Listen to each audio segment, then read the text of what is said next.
38ನೇ ಕೀರ್ತನೆ. ಯೆಹೋವನೇ, ಕೋಪದಿಂದ ನನ್ನನ್ನು ಶಿಕ್ಷಿಸಬೇಡ, ರೋಷದಿಂದ ದಂಡಿಸಬೇಡ. ನಿನ್ನ ಬಾಣಗಳು ನನ್ನೊಳಗೆ ಹೊಕ್ಕಿವೆ, ನಿನ್ನ ಶಿಕ್ಷಾಹಸ್ತವು ನನ್ನ ಮೇಲೆ ಭಾರವಾಗಿದೆ. ನಿನ್ನ ಸಿಟ್ಟಿನಿಂದ ನನ್ನ ಶರೀರದಲ್ಲಿ ಸ್ವಸ್ಥವೇ ತಪ್ಪಿಹೋಗಿದೆ. ನನ್ನ ಪಾಪದಿಂದ ನನ್ನ ಎಲುಬುಗಳಲ್ಲಿ ಸ್ವಲ್ಪವೂ ಕ್ಷೇಮವಿಲ್ಲ. ನನ್ನ ಅಪರಾಧಗಳು ನನ್ನನ್ನು ಮುಳುಗಿಸಿಬಿಟ್ಟವೆ. ಅವು ಹೊರಲಾರದಷ್ಟು ಭಾರವಾದ ಹೊರೆಯಂತೆ ನನ್ನ ಮೂರ್ಖತನದ ಫಲವಾದ ಬಾಸುಂಡೆಗಳು ಕೀವು ಸೋರಿ ದುರ್ವಾಸನೆಯಾಗಿವೆ. ನಾನು ಬಹಳವಾಗಿ ಬಾಗಿ ಕುಗ್ಗಿದ್ದೇನೆ, ಯಾವಾಗಲೂ ದುಃಖದಿಂದ ವಿಕಾರಿಯಾಗಿ ಅಲೆಯುತ್ತೇನೆ. ನನ್ನ ಸೊಂಟಕ್ಕೆ ಉರಿ ಬಡಿದಂತಿದೆ, ನನ್ನ ದೇಹದಲ್ಲಿ ಸ್ವಲ್ಪವಾದರೂ ಕ್ಷೇಮವಿಲ್ಲ. ನನಗೆ ಜೋಮು ಹಿಡಿದಂತಿದೆ, ಬಹಳ ಮನಗುಂದಿದವನಾದೆನು. ಹೃದಯದ ಸಂಕಟದ ದೆಸೆಯಿಂದ ಅರಚಿಕೊಳ್ಳುತ್ತಾ ಇದ್ದೇನೆ. ಕರ್ತನೇ, ನನ್ನ ಅಪೇಕ್ಷೆ ನಿನಗೆ ಗೊತ್ತುಂಟು, ನನ್ನ ನಿಟ್ಟುಸಿರು ನಿನಗೆ ಮರೆಯಾಗಿಲ್ಲ. ನನ್ನ ಗುಂಡಿಗೆ ಬಡುಕೊಳ್ಳುತ್ತದೆ, ನನ್ನ ಚೈತನ್ಯವು ಕುಗ್ಗಿ ಹೋಯಿತು, ನನ್ನ ಕಣ್ಣುಗಳು ಮೊಬ್ಬಾಗಿ ಹೋದವು.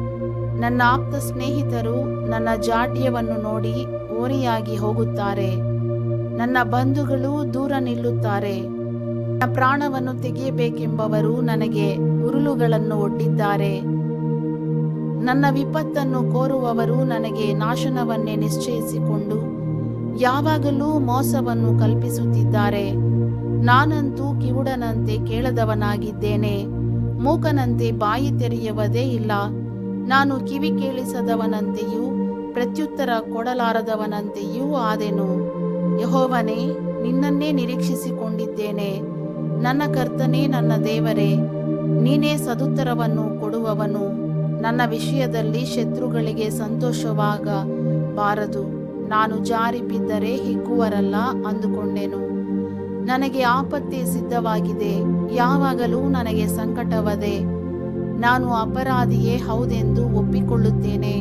ನನ್ನ ಪಾಪದ ದೆಸೆಯಿಂದಲೇ ನನಗೆ ವ್ಯಸನ ಉಂಟಾಯಿತು. ನನ್ನ ಶತ್ರುಗಳು ಚುರುಕಾದವರು, ಬಲಿಷ್ಠರೂ ಆಗಿದ್ದಾರೆ.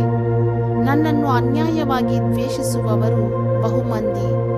ಉಪಕಾರಕ್ಕೆ ಪ್ರತಿಯಾಗಿ ಅಪಕಾರ ಸಲ್ಲಿಸುವವರು ಒಳ್ಳೆಯದನ್ನು ಅನುಸರಿಸುವ ನನ್ನನ್ನು ಎದುರಿಸುತ್ತಾರೆ. ಯೆಹೋವನೇ, ಕೈಬಿಡಬೇಡ. ನನ್ನ ದೇವರೇ, ದೂರವಾಗಿರಬೇಡ. ನನ್ನ ಕರ್ತನೇ, ನನ್ನ ರಕ್ಷಕನೇ, ಬೇಗ ಬಂದು ಸಹಾಯ ಮಾಡು.